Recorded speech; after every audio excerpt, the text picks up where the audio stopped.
just a reminder as we do this time of year, because it's always worth reminding and it's necessary, because I have to remind myself. And I've just been talking to my brother Jay, and that initiated the reminding. So we're gonna share it, why not, as we do. But winter solstice today, the 21st of December. So the main reminder is about this festive period, and this is what this whole festive period is about.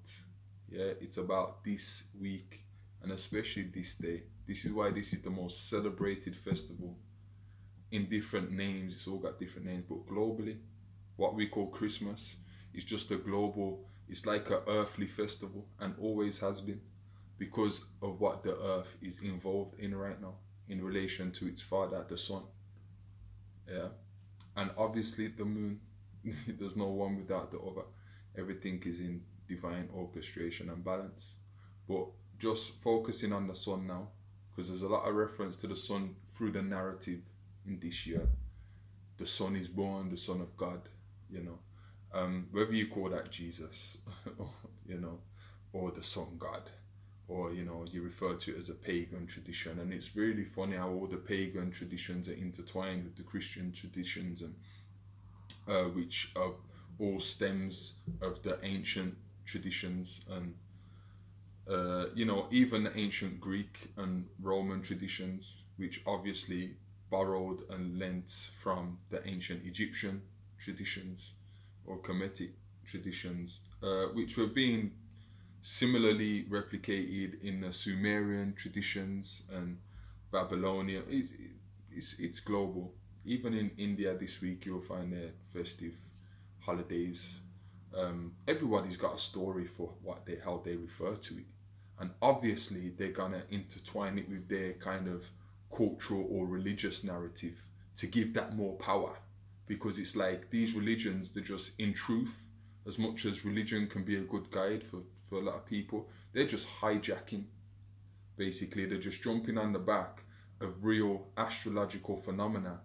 Therefore, we as human beings, we feel like the narrative behind it, religions are so powerful and true, we actually believe it, because we actually sensationalize feelings that they say are coming from these stories, these narratives, or as a result of these stories and these narratives, when actually, in actuality, we're always like, everybody is feeling merry this time of year, whether you subscribe, regardless of what you subscribe to.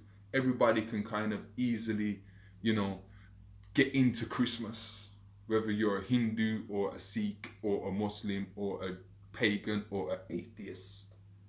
But the reason is because this is much bigger than religion, this is much bigger than government, this is much bigger than humanity. This is cosmological. And, you know, just looking at the sun, and that's the first point. So now, when we look at what the sun, today is the winter solstice, the 21st of December. And now what happens in the astrological calendar, if we're looking at the sun, right here at this point, what we call 12 o'clock on the clock, where the sun's at its highest in the daytime, in the great year, which this symbol, this circle, this sun calendar also represents, this 12 o'clock point is also the summer solstice.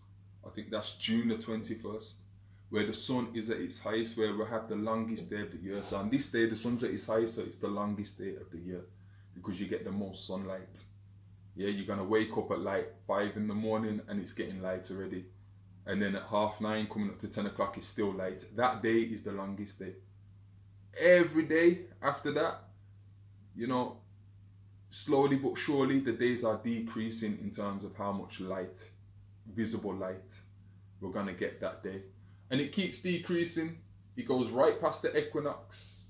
Yeah, the September equinox, and it decreases right to this day. Yeah, so now we're in opposition, as above, so below.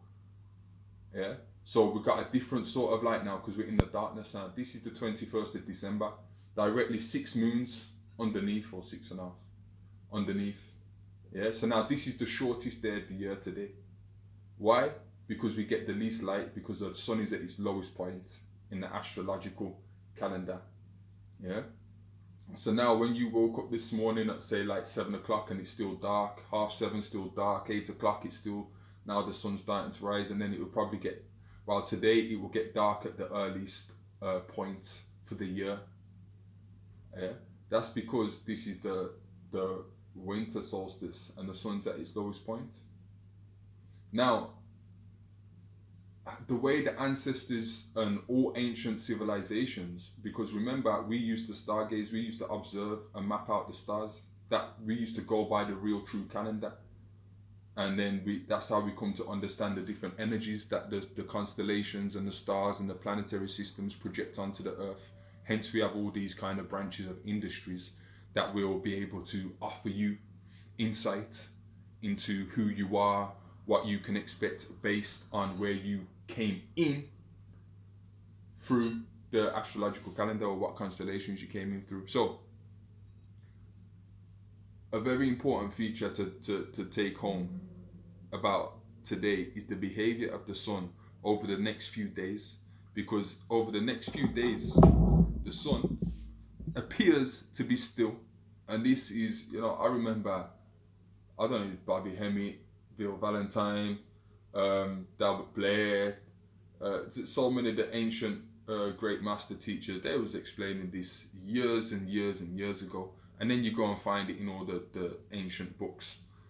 It's not hard to find this information. It's there for everybody. So the sun appears to be still. In other words, it moves fractionally. Remember, all year round, every morning, every week, every month, we can map the sun in relation to where it rises in the morning, through what constellation it's rising through. So we can see that the sun appears to be moving around the earth, when obviously we know it's the other way around, but we're just talking about how it appears. However, for the next few days, 3 days, 4 nights or whatever, the sun appears to be still. In other words, it's moving, it's fractionally moving, it's always moving, but it's moving so slow that it appears to be still. Cool. Here then, they call this, because we get the least light, and if the earth has the least light, that means we're getting the least light rays. That means all the trees, all the buds of nature, even ourselves, are kind of suffering through lack of sunlight, because light is the highest nutrient that is afforded to the planet and to all the living systems on the planet. So they call this sun dead at this time. The sun died. Yeah.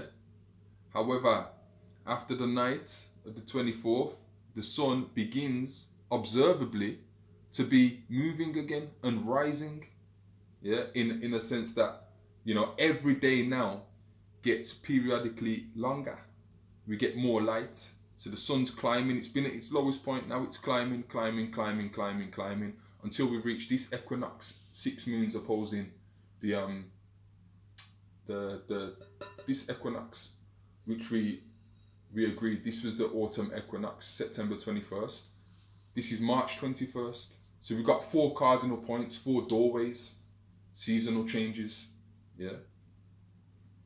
When we reach this equinox now, this means equal day and night, equal equinox, equal day and night. So you can see how the sun travels and what effects it has on the earth. Yeah. The other points, now this is the main point. After explaining that, what we should be considering as people, we observe the stars and the astrological alignments through the constellations, because we was fully in the awareness that we have a direct relationship. The behaviors of the body, the secretions of our hormones, the physiological changes and transformations we go through, the states of our mind, the levels of energy, are all in direct correspondence to the patterns of the sun. The sun is a representative of our internal sun, or our big nerve junction here, what we call our solar plexus or solar chakra energy center. Yeah. Therefore, we was well in the knowing that if we can know where we are astrologically, we can understand who we are and what is our potential in the moon, in the month, or in the season, or in the week, and how we should be best conducting ourselves to get optimum potential or to get optimum results.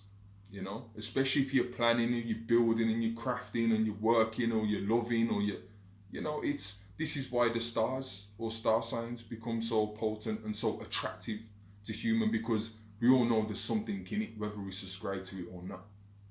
Yeah. Now, I want to just point out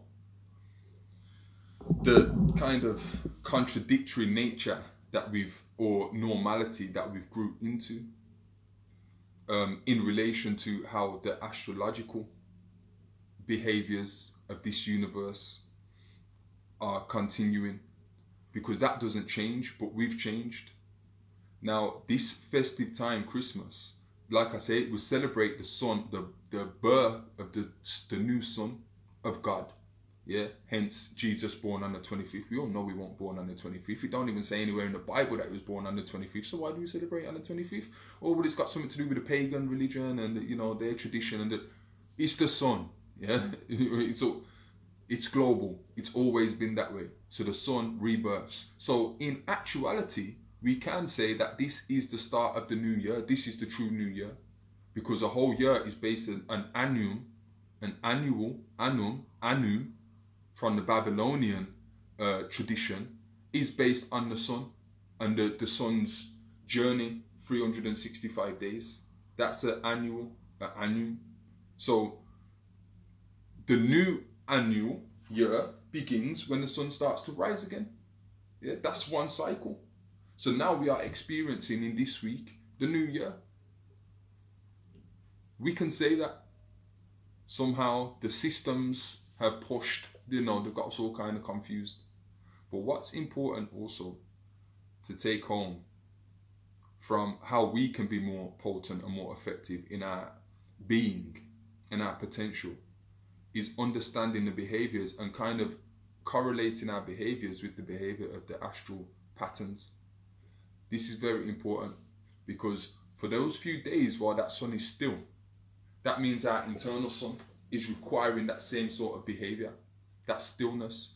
And why? Because during this week, this very special week, just like in the narrative, especially from the Christian tradition, where I'll speak on because it's what I was raised in, yeah, the whole tracking of the North Star, the Orion's belt, those three stars, which are also known as the three wise men, the three kings always have been, so that's where the characters in the story come from. They're tracking the North Star to look for the birth of the sun, yeah, and then on the 25th, they're in, you know, they're in some sort of alignment, yeah, which is kind of different to how it is all the rest of the year round.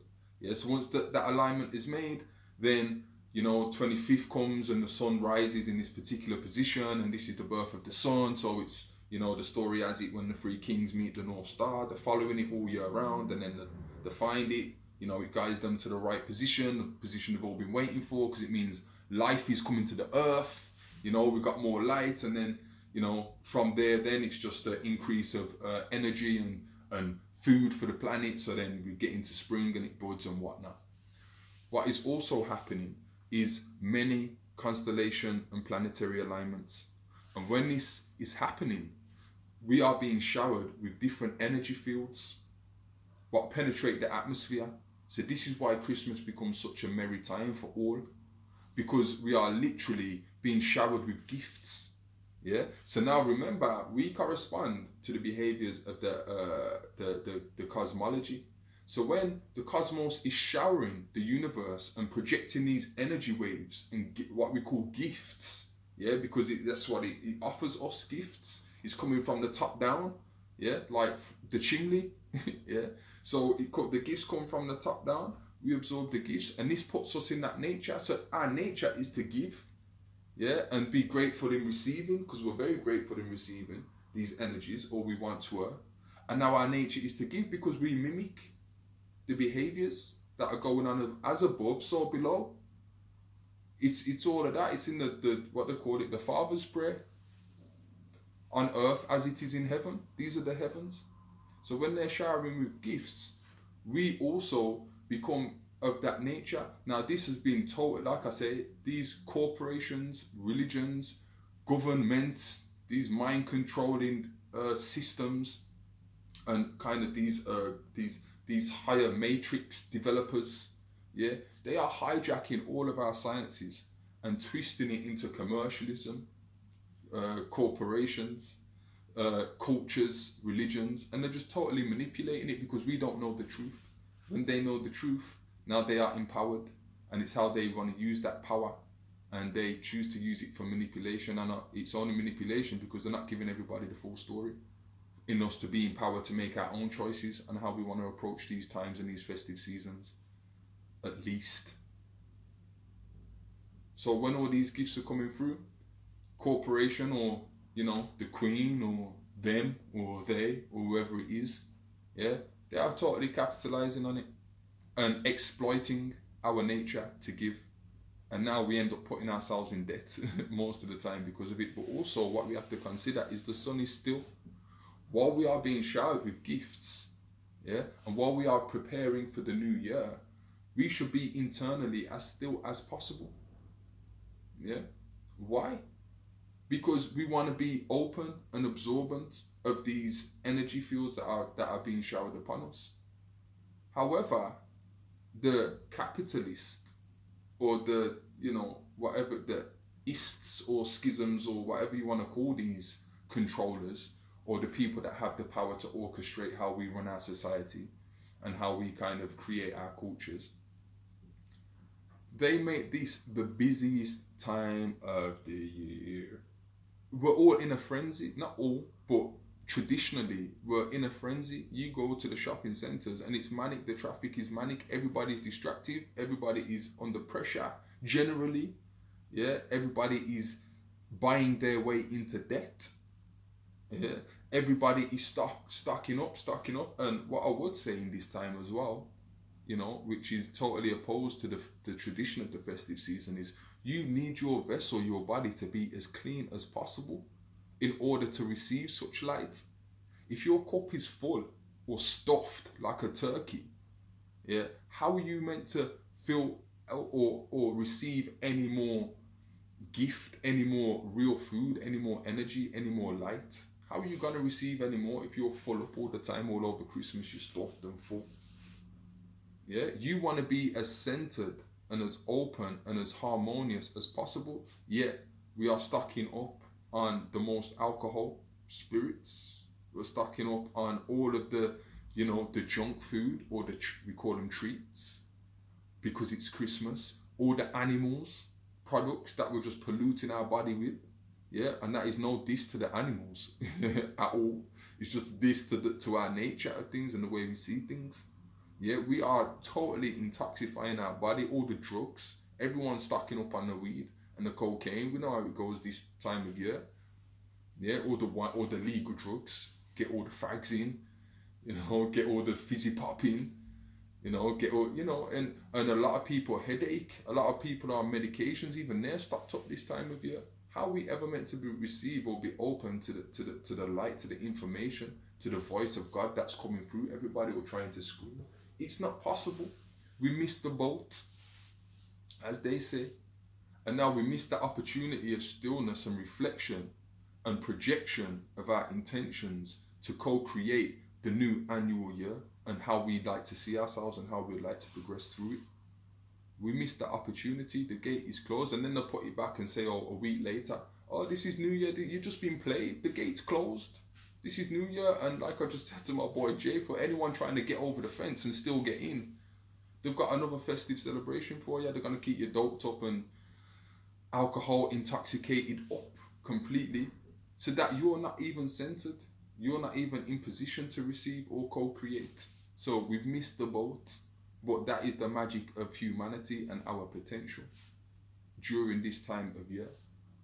You see, so I suppose all I'm trying to remind us of is just to choose an alternative perspective on this time of year, and really embrace that merry feeling, and just, rather than being happy and conforming to just getting as stuffed as possible and getting as enjoy yourself, but just be more aware, just a bit more mindful of how we go about it, and just try and direct your inner soul to higher truth about what this time is about.